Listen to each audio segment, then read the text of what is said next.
Ce programme vous est présenté par la région Grand Est. 24 heures en Alsace vous est présenté par le Crédit Mutuel. Une banque qui appartient à ses clients, ça change tout.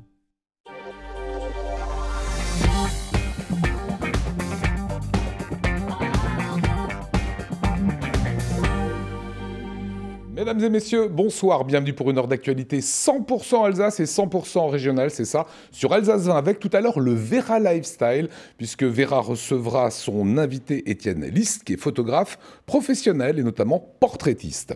Delphine Vespizer et la série Sépi, c'est l'humoriste, elle participe à ce travail qu'on découvrira dans quelques instants. Vous voyez les œuvres de Pierre-Marie Brisson, c'est à la veille de l'exposition à l'espace 190 Design à Brumat. Et Jean-Luc Heimburger, le président de la CCI Alsace Eurométropole.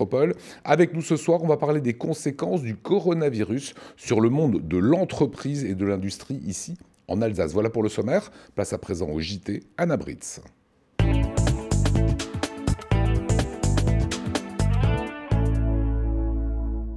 Bonsoir à tous et dans l'actualité ce soir, à 4 jours des élections municipales, l'épidémie de coronavirus oblige les communes à prendre toutes les précautions. Exemple à Strasbourg, municipal toujours avec les portraits des candidats Romain Spinali pour GEM Mulhouse et Hussein Karaduman en Lissa Colmar pour Lutte ouvrière. Et puis nous vous emmènerons visiter la nouvelle exposition du musée Vaudou de Strasbourg. Et on commence avec ces quelques images de la première journée nationale d'hommage aux victimes du terrorisme. Elle aura désormais lieu le 11 mars de chaque année, date également de la journée européenne des victimes du terrorisme, qui commémore l'attentat le plus meurtrier en Europe, à Madrid en 2004. À Strasbourg, cet après-midi, une cérémonie s'est déroulée place de la République, un hommage ponctué du témoignage d'une victime et du chant de la Marseillaise interprété par des élèves du collège Foch. On écoute tout de suite la préfète de la région Grand Est et du Bas-Rhin, Josiane Chevalier. Elle est au micro de Camille Roland. C'est une initiative donc, du président de la République qui a souhaité qu'une journée puisse être consacrée aux victimes du terrorisme, donc dans toute la France et même au-delà. Donc c'était un message avec des mots très forts sur les valeurs, sur la liberté, sur l'unité. Qui figure dans ce que j'ai pu lire. Il y a aussi à Strasbourg une émotion encore plus forte et c'est important qu'on se souvienne de ces événements puisque les choses passent et on oublie assez vite. Donc là, mettre l'accent sur ces drames, sur cette barbarie, c'est se dire plus jamais ça, faisant en sorte d'être plus forts ensemble. Et plus d'un an après l'attentat du 11 décembre 2018 de Strasbourg, une trentaine de familles de victimes sont toujours suivies par les associations. La directrice générale de SOS Aide aux habitants nous en dit plus.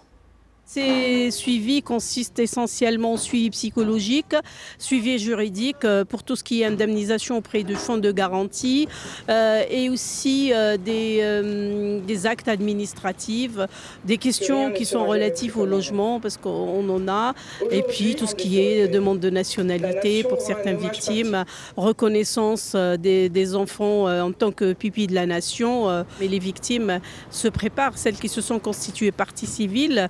Donc on est amené à les accompagner tout au long de la procédure jusqu'à ce qu'un jour un tribunal statue sur leurs droits. En bref, les 1100 avocats du barreau de Strasbourg ont mis fin à leur grève contre la réforme de leur régime de retraite. Au ralenti depuis le 6 janvier, l'activité judiciaire a donc pu reprendre ce matin. Le barreau de Strasbourg annonce néanmoins une poursuite des actions sous une autre forme, car il dénonce toujours cette réforme des retraites. À 4 jours des élections municipales, l'épidémie de coronavirus vient quelque peu perturber le bon déroulement du vote. Si l'idée d'un report a vite été écartée, les communes prennent des dispositions spéciales pour éviter toute contamination et dissiper les craintes des électeurs. Exemple à Strasbourg, on écoute le maire Roland Ries. Faire en sorte qu'ils se lavent les mains avant de venir au bureau de vote et qu'ils se lavent les mains après en être ressortis. Que sur place, ils ne soient pas agglutinés les uns avec les autres, de façon à éviter la propagation du virus. Donc un nombre limité de personnes dans le bureau et à l'extérieur, faire en sorte que les gens soient un peu éparpillés, à 1 mètre les uns des autres, c'est les recommandations. Ramener son propre stylo si on peut, si on ne l'oublie pas, sinon on en prêtera un et on aura une lingette pour le désinfecter. Les assesseurs, ceux qui tiennent le bureau de vote, sont invités à ne pas toucher ni les cartes d'identité, ni les cartes d'électeurs. Dans toute la mesure du possible, il faut éviter le contact. Voilà, c'est comme ça qu'on peut lutter contre la propagation du virus. On est dans les précautions maximum, sans évidemment pouvoir arriver au risque absolument zéro. Des mesures similaires mises en place à Mulhouse également, où des machines de vote sont utilisées pour le vote. Elles seront désinfectées régulièrement après chaque passage. Et à Mulhouse, justement, 7 listes sont en lice. Et parmi elles, J'aime Mulhouse, menée par Romain Spinali. Marine Zis l'a rencontré.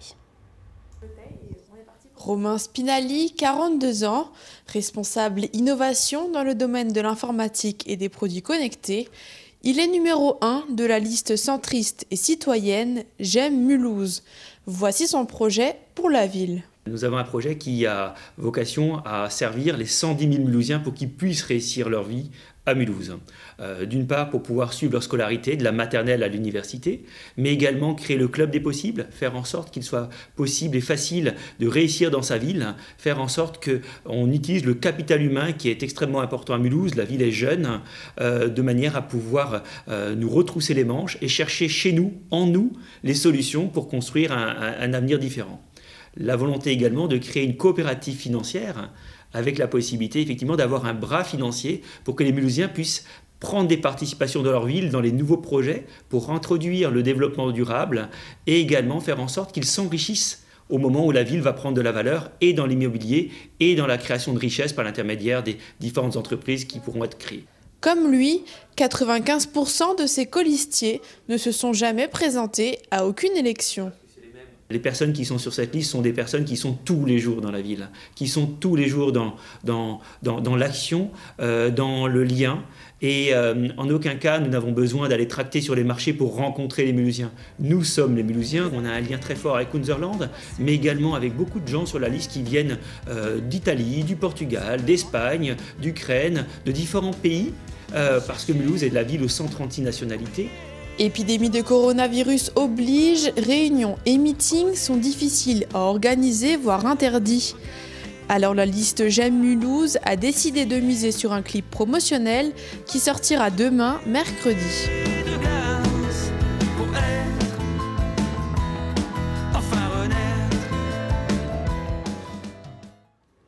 Et cette liste se présente également à Colmar, parmi elles celle de Lutte ouvrière. Elle est menée par Hussein Karadouman, un reportage de Fanny Kuntz.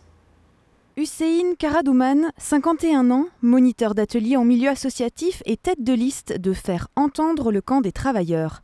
Il est la voix de Lutte ouvrière à Colmar et bien décidé à se faire une place dans la ville orinoise aux élections municipales. Alors notre programme, c'est la lutte. Nous sommes un parti révolutionnaire, nous ne sommes pas des politiciens ni des notables. Nous, on vit de notre travail sans exploiter personne. En tout cas, si nous, on est élus, on sera un point d'appui dans toutes les luttes contre les patrons et les notables locaux et contre l'état de la bourgeoisie. On ferait participer tous les travailleurs à nos décisions, que ce soit des travailleurs français ou étrangers, des chômeurs, des retraités. La porte de la mairie sera grand ouverte aux travailleurs pour lutter contre les licenciements, contre le chômage, contre les expulsions locatives. Et on mettrait les moyens matériels à la disposition de tous ceux qui luttent. Avec une liste composée de travailleurs, retraités ou étudiants, le mouvement entend lutter pour les citoyens dans la précarité. Pour le camp des travailleurs, un seul mot d'ordre, faire plier le gouvernement.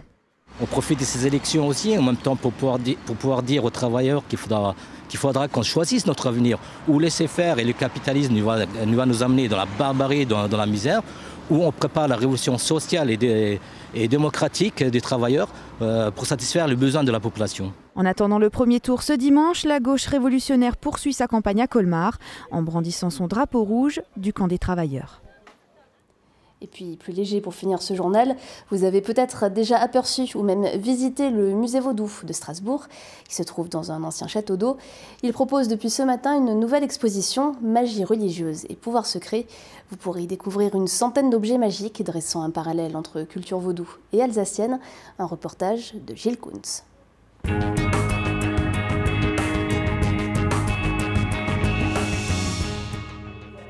Si des milliers de kilomètres séparent l'Afrique de l'Ouest et le Rhin supérieur, de nombreux parallèles peuvent se faire entre culture vaudou et tradition alsacienne. Il n'y a qu'à regarder de plus près ces jeteurs de sorts, devins et autres guérisseurs. Tous font partie de l'exposition Magie religieuse et pouvoirs secrets, dont l'un des objectifs est de confronter les deux croyances. Le vaudou, souvent on a plein de clichés, de stéréotypes autour de ces pratiques. En fait, c'est une magie, une religion qui encadre tous les moments importants de la vie. Et si on visite l'exposition, on se rend compte qu'il y a énormément d'objets qui servent plutôt à la protection ou à la délivrance d'une maladie plutôt qu'à l'attaque. Et on a notamment 2 poupées en papier mâché qui ne sont pas vaudou, mais qui sont alsaciennes. Donc là, on a une exposition qui brise complètement les stéréotypes qu'on a du vaudou. 110 objets ont été réunis pour l'exposition. Ceux du Rhin supérieur ont été prêtés par le musée alsacien de Strasbourg, le musée du pays de Hanau de Bouxwiller, l'écomusée d'Alsace et par des collectionneurs privés. Les objets vaudous, quant à eux, appartiennent à la collection de Marc Arbogast, également à l'origine du projet.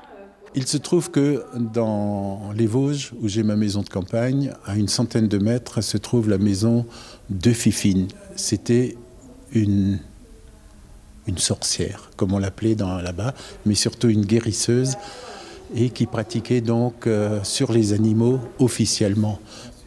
En réalité, elle pratiquait également sur les humains, et elle utilisait donc une certaine magie de plantes, de minéraux, des météorites. Elle avait un tas de potions.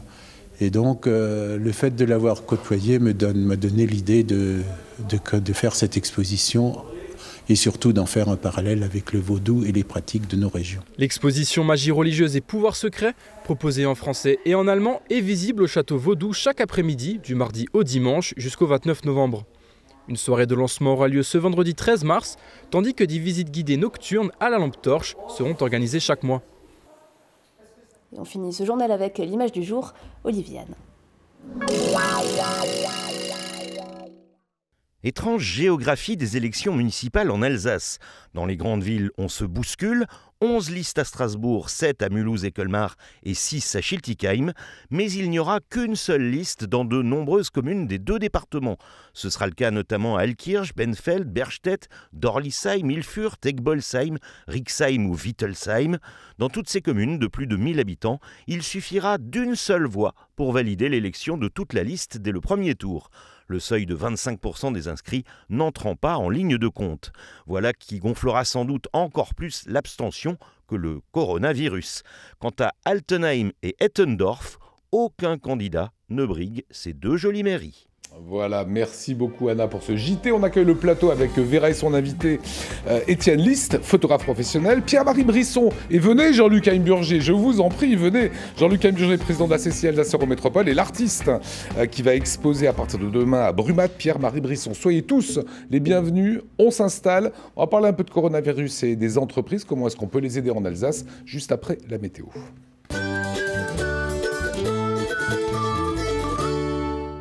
Bonjour à toutes et à tous, très contente de vous retrouver pour votre point météo de ce jeudi 12 mars. Et c'est des nuages qui persistent sur l'ensemble du territoire transfrontalier. Ce sera un petit peu plus nuageux chez nos voisins allemands, vous le voyez, et des pluies qui persistent dans le nord du Bas-Rhin ainsi que dans le nord de la région du Bade-Wurtemberg. Côté Mercure, par contre, ça reste très doux.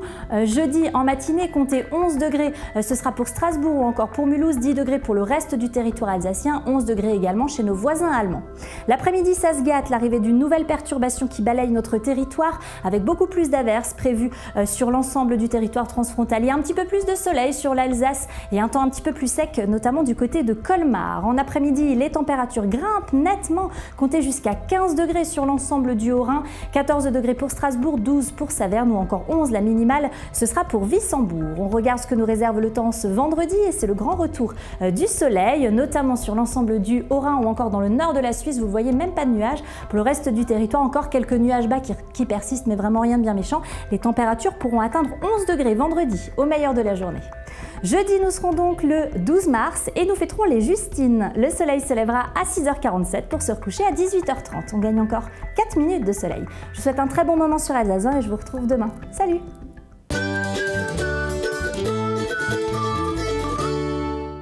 Et on parle à présent des conséquences du coronavirus sur l'économie alsacienne. Avec Jean-Luc Heimburger, comment allez-vous? Écoutez, je vais comme ça va, quoi. Ouais, je crois que vous êtes à peu près comme tout le monde. Des périodes un petit peu compliquées en ce moment, oui, bien sûr. Vous êtes le président de la CCI Alsace Eurométropole, et si on est évidemment actuellement en plein coronavirus, on sait très bien qu'on va un jour retrouver le chemin de la croissance, que tout ça sera derrière nous. Sauf que, pour l'instant, il faut accompagner et aider nos entreprises. Patron de la CCI, qu'est-ce qu'on peut donner comme bon conseil? Vous avez d'abord des entreprises qui vous appellent et qui vous disent « j'ai des problèmes, je suis inquiet ». Quotidiennement, j'ai beaucoup d'entreprises qui appellent soit la CCI, soit qui m'appellent directement pour me dire « Jean-Luc, on fait quoi là ?» Parce que ça ne va plus du tout. On n'a plus de clients, on a des baisses d'activité jusqu'à 80%. Donc il y a des conclusions. Tout là est très vite, en fait, tout s'est emballé depuis une huitaine de jours aujourd'hui, c'est-à-dire l'état de psychose qu'on peut justifier, bien évidemment, atteint quand même un niveau de paroxysme assez important. Et aujourd'hui, en fait, c'est un peu un crash économique. C'est ce que vous voyez sur ces images. De métiers. On était chez Kiefer Traiteur, qu'on connaît bien ici en Alsace. Il rencontre évidemment des problèmes, comme bon nombre d'entreprises que vous citez. Et le problème numéro 1, c'est la liquidité. C'est d'avoir de la trésorerie, alors que toutes ces boîtes sont super solvables. Comment est-ce qu'on peut attirer l'attention des banques sur ce problème-là, Jean-Luc Heimburger? Pour moi, la banque est un partenaire essentiel dès le démarrage et le développement de l'entreprise. Je pense que c'est le moment aussi de montrer que les banques sont aussi partenaires quand ça va un peu moins bien. C'est un peu le mariage pour le meilleur et pour le pire. Et on sait très bien qu'on va revenir dans des périodes de meilleure fortune. Et c'est vrai que je ne vais pas faire un appel parce qu'elles sont responsables, elles savent ce qu'elles ont à faire. Mais je crois que les banques aujourd'hui doivent être totalement mobilisées auprès de leurs clients pour tout de suite répondre favorablement à des reports de crédit, des reports d'échéance de crédit, à faire payer ou non les intérêts, ça c'est elles qui voient. Mais c'est surtout ça déjà tout de suite bloquer les remboursements de crédit sur des durées de 2, 3, voire 4 mois, afin de donner de l'oxygène. C'est l'étalement des dettes. C'est l'étalement des dettes, bien évidemment. C'est déjà stopper la dette momentanément et ensuite l'étaler. Alors bien sûr, les banques font des efforts, mais il y a aussi l'État qui se mobilise, le Conseil régional qui se mobilise. Enfin là, on a un certain nombre d'acteurs. On l'a vu, Jean Rotner, avec le Grand Est, qui a pris des vraies décisions. Vous parlez de l'État. Vous dites notre rôle à CCI Alsace Eurométropole, c'est de faire remonter vraiment toutes les informations à l'État. Oui, tout à fait. D'abord, nous avions mené une enquête pour voir un peu où on était les entreprises. Donc, sur ces informations qui sont allées directement auprès de la préfecture du Bas-Rhin, d'Alsace, auprès des services de l'État aussi, qui attendent des éléments. Mais aujourd'hui, c'est tellement concret dans le quotidien que de toute façon, on n'a plus trop besoin de prouver ce qui se passe. Et ce qu'il faut dire vraiment, c'est qu'on a un point d'entrée unique aujourd'hui qui est la directe. Donc c'est vraiment un message que je passe aux entreprises. N'appelez pas 36 endroits, sauf votre banquier bien évidemment, mais c'est la directe pour les étalements de charges, les reports de charges aussi, de taxes, d'impôts, la mise en place de chômage partiel. Il y a des conseils qui ont été mis en place spécifiquement pour cela. Bien sûr, on a des numéros, si vous permettez que je les donne à la CCI aussi pour guider les entreprises. On a un numéro sur le Rhin, c'est le 03 89 66 71 11. Et celui du Bas-Rhin, c'est 03 88 75 25 87. Appelez ces numéros-là, on est là pour vous aider parce qu'on a beaucoup de jeunes d'entreprise dans une situation de stress aussi, parce que ça peut la double peine, mais évidemment, il y a la problématique économique, mais la survie de l'entreprise, c'est les collaborateurs, les collaboratrices. Et ça se joue sur gérer tout cela. C'est le temps d'une épidémie, peut-être 2 mois, 3 mois, qui sait. Quels sont les secteurs les plus touchés? Alors pour l'instant, c'est d'abord l'événementiel prioritairement, mais c'est tout ce qui est lié autour. C'est bien sûr l'hôtellerie, la restauration, les taxis, on n'y pense pas, mais c'est un métier qui est très touché aussi. Ce sont aussi les métiers de l'industrie qui vont s'approvisionner dans d'autres pays. C'est un peu un des effets de la mondialisation. Pas forcément international, mais aussi sur le plan européen, comme l'Italie. Aujourd'hui, on a beaucoup de livraisons qui sont bloquées sur des fournitures à l'Italie aussi. Et je dirais que ce qu'on peut encore anticiper dans son entreprise, il faut essayer de le faire. Il y a peut-être encore des stocks, des choses à faire. Mais enfin, c'est le combat. Alors, je ne doute pas que les chefs d'entreprise soient parfaitement réveillés sur le sujet. Mais enfin, il ne faut pas traîner, il ne faut pas attendre, il ne faut pas réfléchir en se disant on verra demain. Je pense qu'il faut être très clair aujourd'hui. C'est une crise qu'on va devoir subir encore pendant 2-3 mois, qui stabilisera certainement dans les prochaines semaines, mais qui aura des effets encore induits.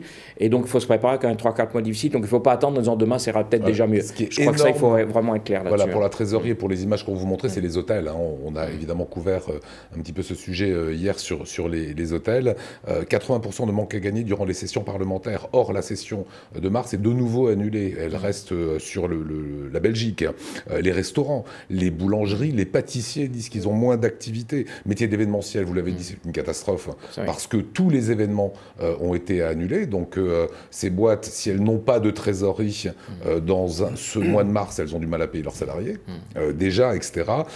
Et les agences et les traiteurs. En fait, on peut dire qu'aujourd'hui, avec cet effet papillon, tout le monde est impacté. Tout le monde est impacté parce qu'effectivement, nous-mêmes, chefs d'entreprise, nous mettons des conditions de protection de nos salariés en place parce qu'on n'aimerait pas être touché. Mais évidemment, quand on a une entreprise, on dit qu'il en suffit d'un qui en contamine plusieurs qui restent à la maison. Alors bien sûr, il y a le télétravail, il y a plein d'autres choses. Mais en fait, ça peut tout bloquer aujourd'hui. Moi, j'ai des équipes sur le terrain qui ne sont pas forcément touchées par des effets de masse. Mais si j'ai un chef d'équipe malade, je peux en avoir 5, je peux en avoir 10, et puis à ce moment-là, on arrête tout, quoi. Donc c'est ça qui ne va pas. Et si je peux passer un petit clin d'œil positif, si ça ne vous dérange pas, je veux dire peut-être, bon, on a beaucoup d'annulations dans la restauration, l'hôtellerie, du fait effectivement de salons et de touristes.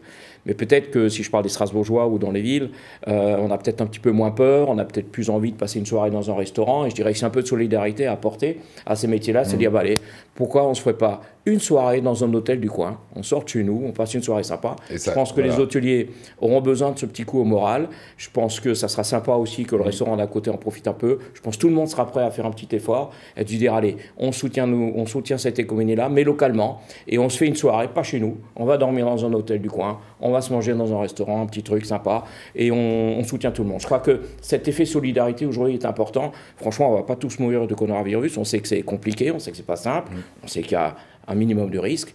Enfin, c'est pas non plus aujourd'hui le président Macron va s'exprimer. Hein. Oui. Voilà, il l'a annoncé pour jeudi. Vous voulez des reports de charges dans les entreprises. Bien sûr. C'est quelque chose que le gouvernement peut entendre? Ah oui, absolument, mais il l'a entendu, il le propose. Il propose aujourd'hui d'être attentif, d'où la directe aujourd'hui qui va faire le lien justement pour étudier très rapidement. D'ailleurs, tout est prévu pour qu'il y ait une réaction très rapide, vraiment une écoute et une bienveillance pour ces reports de charges, parce que c'est vraiment aujourd'hui ces frais du quotidien aussi qui sont là et qu'il faut pouvoir gérer. C'est des situations d'urgence, et je pense que ce qui est quand même positif, c'est que l'ensemble de l'écosystème est actif dans l'urgence aussi pour le régler, pas que dans les hôpitaux, mais aussi dans tout ce qui concerne l'écosystème de l'entreprise. Pierre-Marie Bresson, vous habitez où, vous, artiste peintre? On parlera de votre actualité. Actuellement, j'habite dans le sud de la France. Est-ce que vous ressentez ça, le coronavirus? Bien sûr, bien sûr. Il y a une foire d'art à Lille qui a été annulée. D'accord, partout pareil. Parce qu'ici, l'Alsace, maintenant, est bien touchée quand même.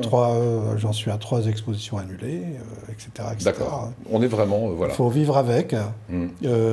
Mais, comme vous disiez, je pense qu'il ne faut pas empêcher les gens de sortir. Exactement. Voilà, Pierre-Marie, on reviendra avec vous sur votre actualité. Juste cette adresse, c'est le site internet de la Chambre de commerce et d'industrie de Strasbourg. Sinon, vous avez bien entendu la directe. Vous allez sur internet et vous aurez également toutes les informations. Un peu de légèreté maintenant, Dieu merci, vous êtes là. Vera, c'est le Vera Lifestyle.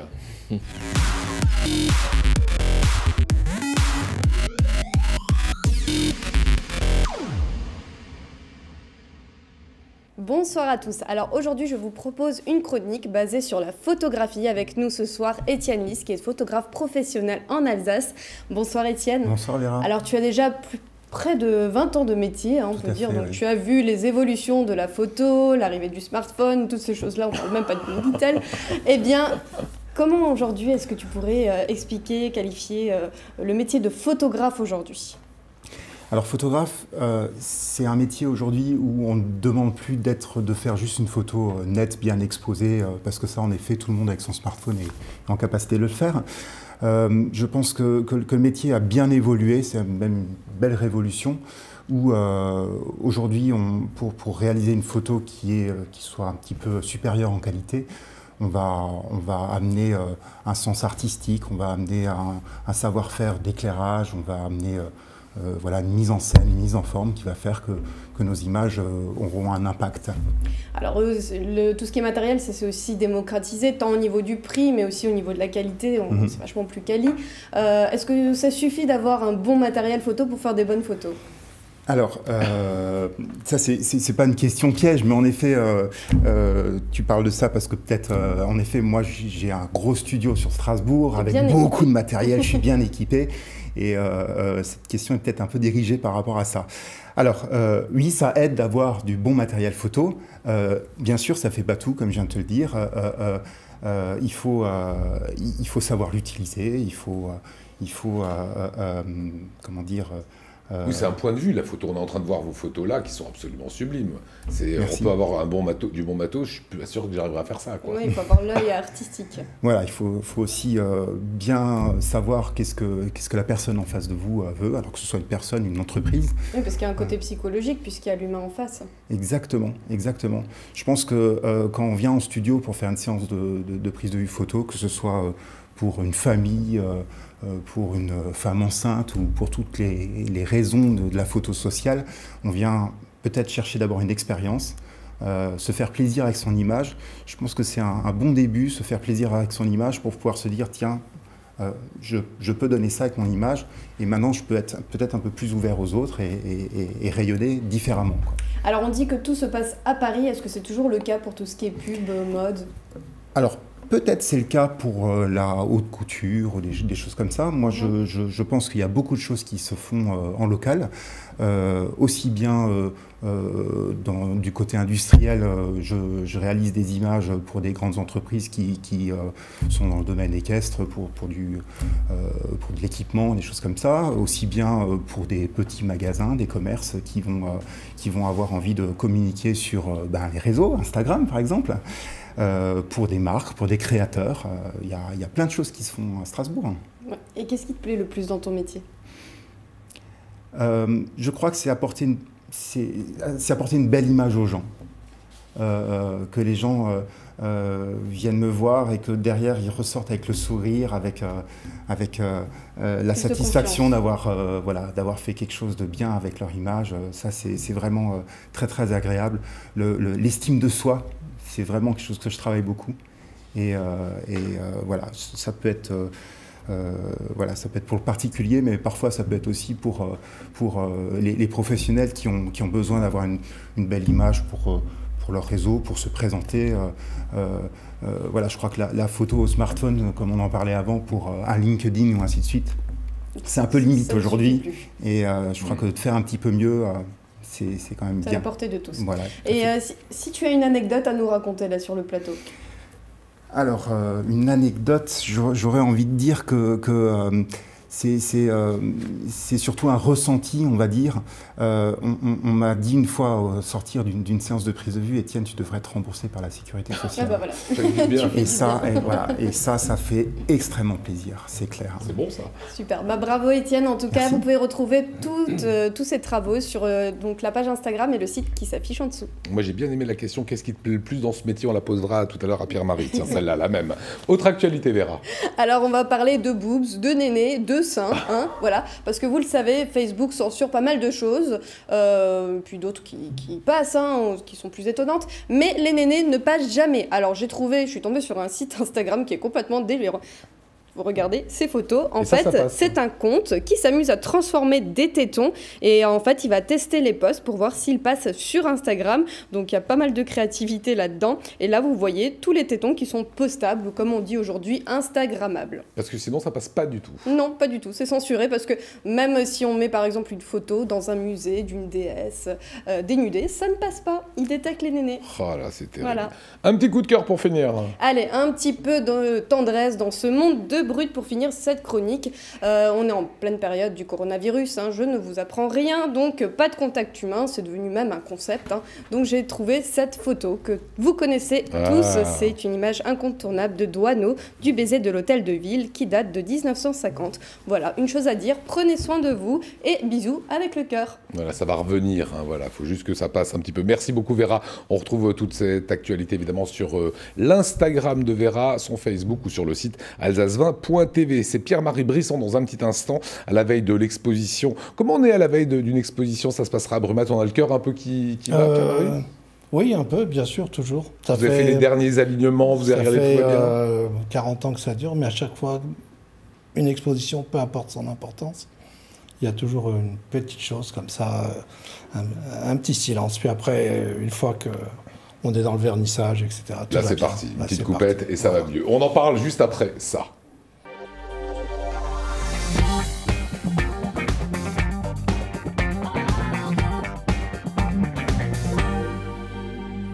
Et Pierre-Marie Brisson est l'invité de 24 heures en Alsace. On est ravis de vous accueillir. Merci de m'accueillir. Vos débuts, c'est Orléans. Ça s'est passé à Orléans il y a bien longtemps. Vous aviez un rêve, c'était un jour d'épouser la Big Apple, de vous retrouver un jour à New York. Avant qu'on voit des images, je vais juste vous dire qu'à partir de demain, vous découvrirez l'exposition de Pierre-Marie Brisson à l'espace 197 Design, c'est à Brumat. Et on va repartir un petit peu dans le temps, il y a quelques années, lorsque vous étiez dans les rues de New York. Regardez. C'était énorme parce que j'avais rêvé de l'Amérique enfant. Je vivais dans un quartier donc avec des petits Américains du temps où il y avait l'armée américaine encore en France, du temps du général de Gaulle. Et donc il y avait cette envie, mais comment je pouvais imaginer quand j'ai quitté Orléans, que je montais à Paris, qu'un jour j'exposerais à New York, c'était pas imaginable. Et justement, ça s'est réalisé. Quand on se lance dans une carrière et qu'un jour on expose à New York, et c'était un rêve, un vrai fantasme. C'est un rêve. C'est un rêve incroyable en même temps parce que j'ai eu une histoire avec l'Amérique, donc très jeune à Orléans, du temps où il y avait l'armée américaine qui était sur notre territoire, et tous mes petits amis étaient américains à l'époque, parce que j'habitais dans un quartier où il y en avait beaucoup. Ils ont tous disparu en une semaine, à peu près, à cette époque-là. Et ils m'ont tous fait rêver un jour de venir en Amérique. Comment vous êtes arrivé à la peinture ?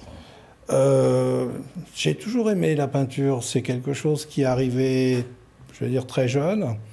J'aimais observer les choses. Et puis, j'étais attiré par les peintres du dimanche qui venaient faire des aquarelles sur les bords de la Loire, autour d'Orléans. Et je me mettais en arrêt comme un chien d'arrêt pratiquement. Et mes parents avaient toujours du mal à me tirer de là parce que j'avais envie de voir ce qui se passait évidemment jusqu'à la fin. Voilà. Et qu'est-ce qui vous plaît le plus dans ce métier ? Ah, c'est la même question qu'à Étienne. Voilà. C'est un métier un petit peu, je dirais, un peu égoïste en soi, parce que c'est avant tout un challenge personnel. Il faut aller chercher les choses, il faut s'inventer tous les jours. Il faut être soi-même en même temps, trouver sa propre ligne, etc., etc. Et puis, le but final, c'est donner aux autres. Donc, à la fin, c'est pour ça qu'on a un petit peu le trac avant, quoi. Voilà, c'est toujours, la fin, c'est de donner aux autres une partie de sa vie personnelle à travers des images, de la couleur et des mouvements, en fait. Voilà, dans ces images-là qu'on découvre, on est chez vous. Vraiment, c'est l'univers du peintre. Vous avez longtemps peint dans une cave. Longtemps, non, mais ça m'a paru long. Ouais, c'est ça. Et un jour, vous avez découvert la lumière, quoi. C'était un changement dans votre travail d'artiste ? Oui, c'est-à-dire que j'ai des origines, par mon père, plutôt paysannes. En même temps, je me suis retrouvé dans un milieu urbain à un moment donné à Paris, parce qu'on me disait, il faut aller à Paris, il faut aller à Paris. Donc je me suis retrouvé à Paris, où ça a été, j'avoue, les quelques premières années très difficiles. Et donc, je travaillais dans une cave à côté d'une chaudière à fioul, d'ailleurs. Et comment construisez-vous une peinture ? Alors, ça, c'est une bonne question.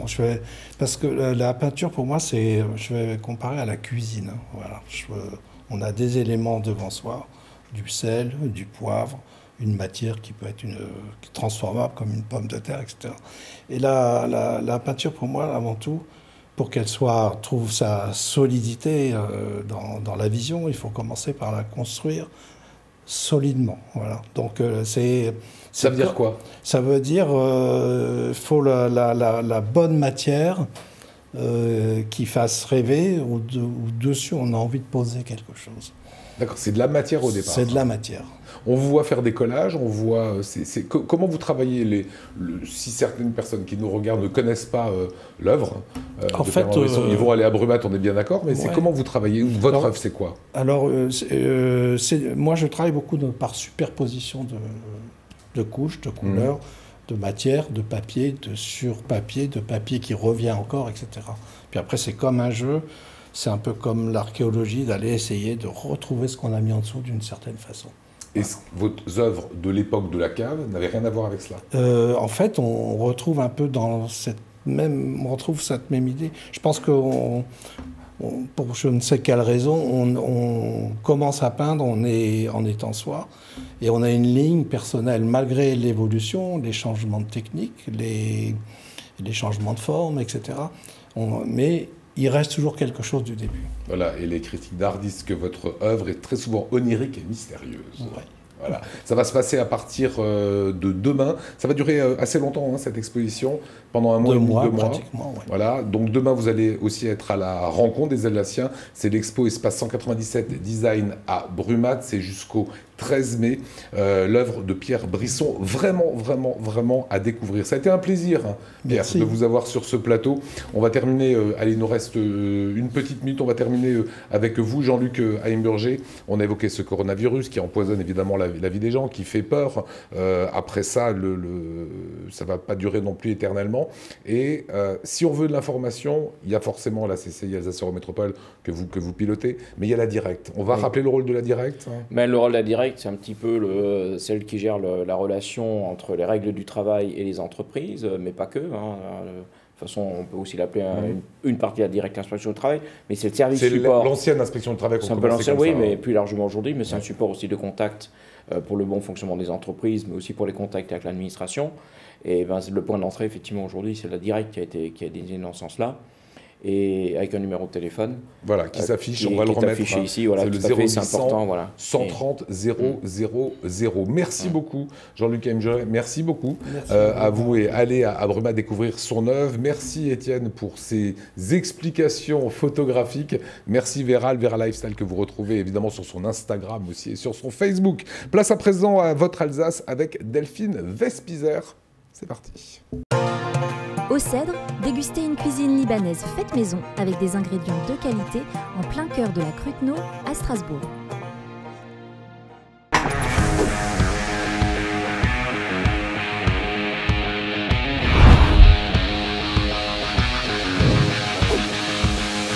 Salut Binanter et bienvenue à Haguenau. Aujourd'hui, je suis en très bonne compagnie.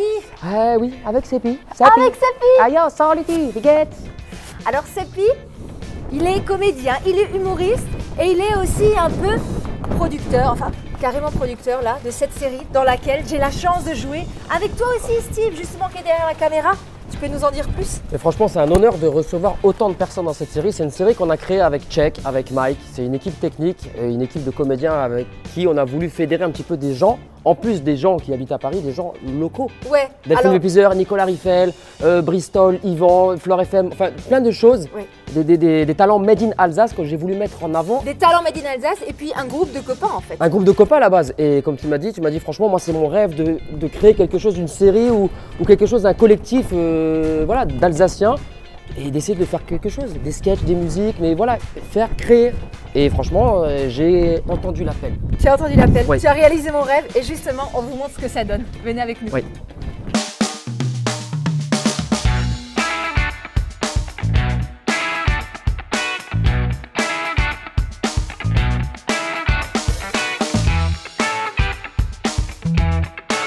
Alors pour ceux qui ne connaissent pas ces stars totalement alsaciennes et très présentes dans la région, alors Yvan, c'est ton rôle ici dans la série, c'est quoi? Alors je suis livreur de sushi moi dans la série. Livreur de sushi, c'est quoi ton petit prénom? Je suis le livreur de sushi. Ah oui, en fait, t'es l'anonyme en fait, t'es livreur de sushi. Je suis un livreur de sushi, ouais, et puis en fait, il y a une situation un peu cocasse qui va se produire, et puis je vais finir par prendre mes aises en fait dans la série. Alors ici, nous avons Brice, connu sous le pseudonyme Bristol, c'est lui qui anime vos matins si vous écoutez Radio Fleur FM. Alors Brice, merci d'être dans la série. Toi, c'est quoi ton rôle du coup? Moi, mon rôle, écoute, j'ai un rôle de barman. Ouais. Donc voilà, il n'y a pas de nom, il n'y a pas de prénom, j'ai pas été baptisé.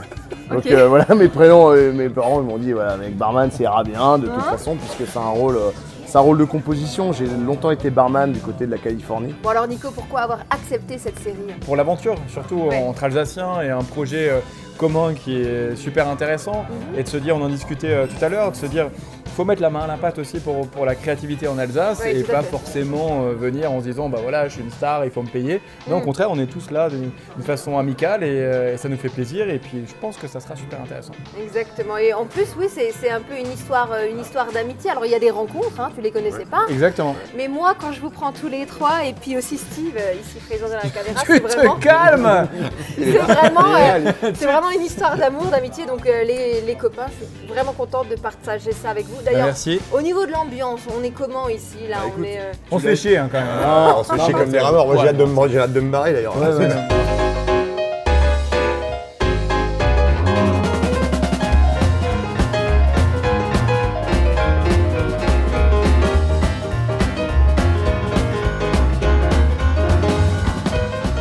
À présent, je vous présente la tête pensante de cette série. Alors justement, Chèque, comment est-ce qu'on commence à écrire une série comme celle-ci?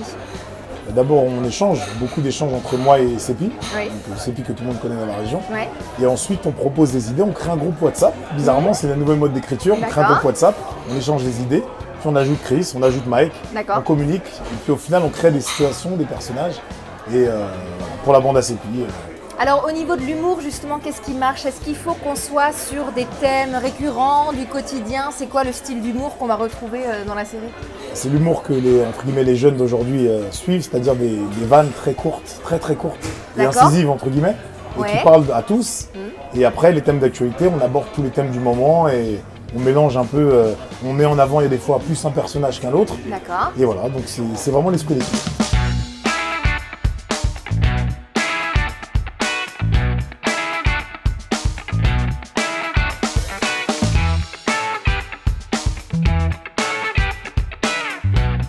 En tout cas, merci à tous de m'avoir fait partager ce moment. Et nous, on se dit mordieu et à bientôt. Comment est-ce que ça vient? Attends, juste écoute, oui, parce qu'on voit ta mèche derrière qui... Ah, oh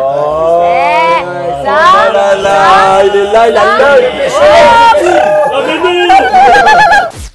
Place à présent au magazine Au cœur de l'Europe et ce sera suivi de l'entreprise de la semaine, les plus belles pépites alsaciennes. Moi je vous dis rendez-vous demain à 19h, merci de votre fidélité, salut.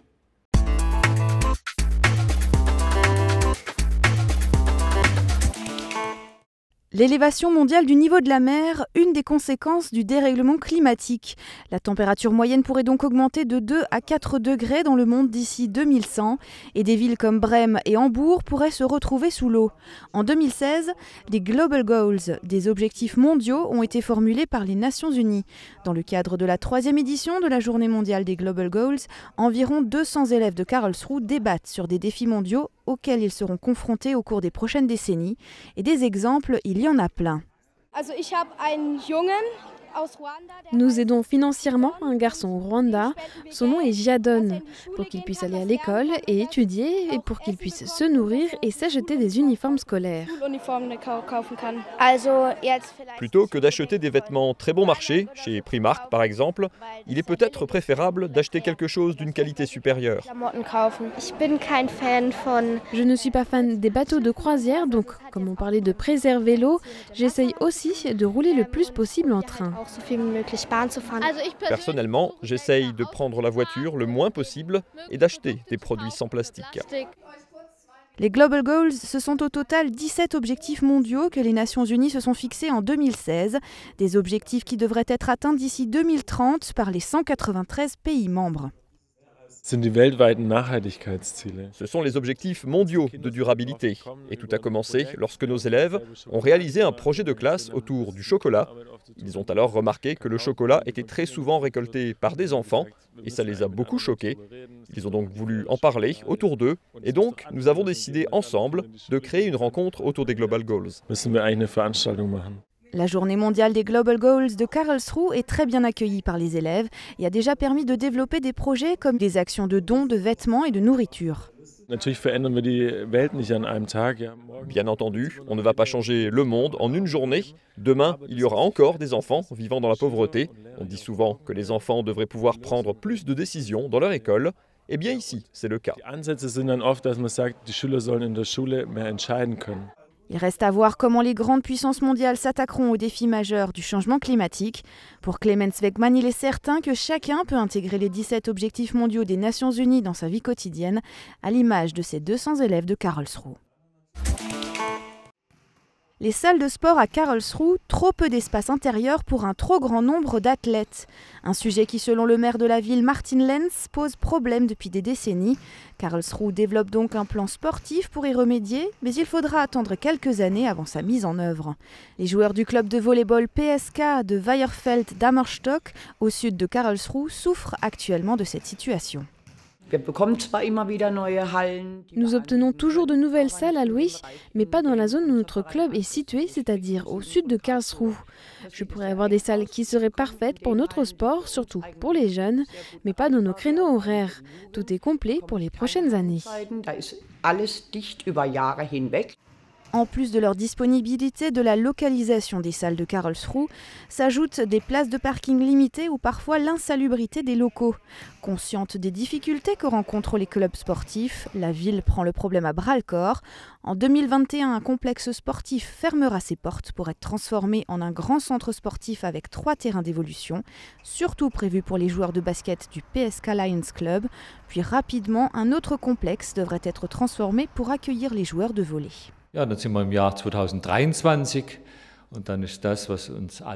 Nous arriverons donc en 2023. Ça ne me convient pas du tout que les salles ferment autant de temps, surtout l'Europa Hall. Elles devraient rouvrir en 2023.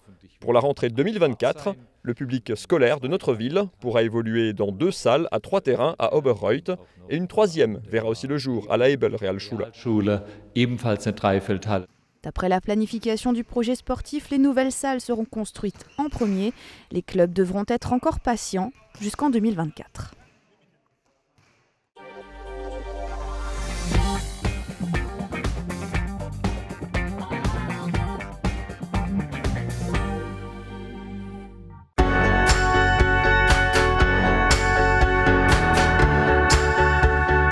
L'entreprise de la semaine avec la CCI Alsace Eurométropole et les experts comptables d'Alsace, partenaires de la performance. La CCI Alsace Eurométropole a accompagné Alsace Entreprise Adaptée dans sa démarche de diversification et d'identification de nouveaux clients. Tout d'abord, la définition de la stratégie de positionnement, puis nous avons travaillé sur l'argumentaire commercial de l'entreprise pour qu'elle puisse mieux communiquer sur ces éléments différenciants en termes de bénéfices clients sur son marché. Et pour finir, nous avons contacté de manière ciblée des entreprises pour établir une liste de prospects qualifiés et intéressés par l'offre d'Alsace Entreprise Adaptée. Alsace Entreprise Adaptée emploie des travailleurs handicapés pour sous-traiter des activités industrielles. Elle a plusieurs sites en Alsace comme PSA à Wittenheim ou Safran à Molsheim. Donc vous êtes ici sur le site de Colmar, qui est un site entièrement dédié à la sous-traitance pour la société Liber, qui est notre second client principal. Sur ce site, nous faisons essentiellement du montage complexe, donc c'est du montage électromécanique. Nous avons aussi du montage de moteurs de translation et les sièges avec les systèmes de guidage. En entreprise adaptée, notre cœur de métier, c'est la prise en compte du handicap. Cette prise en compte du handicap se traduit par des aménagements de poste, des aménagements horaires, toutes sortes d'aménagements qui permettent à la personne handicapée de travailler comme n'importe quel salarié valide. Les structures qui nous orientent nos salariés sont essentiellement le Cap Emploi, le Pôle Emploi, mais aussi tout le secteur médico-social et parfois l'éducation nationale, puisque nous pouvons accueillir des jeunes qui sortent par exemple du LIS, de SECPA, enfin tous ces dispositifs qui accompagnent les jeunes handicapés. L'entreprise existe depuis 1989 et a montré la compétence de ses 80% de salariés reconnus travailleurs handicapés. Il y a donc une réforme récente de l'obligation d'emploi de travailleurs handicapés. Donc, pour mémoire, le taux est de 6%. Donc les entreprises ont une obligation, entreprises publiques et privées d'ailleurs, d'employer 6% de personnes handicapées. Notre activité vient en déduction de la contribution dans le cas où l'entreprise n'affiche pas ces 6%.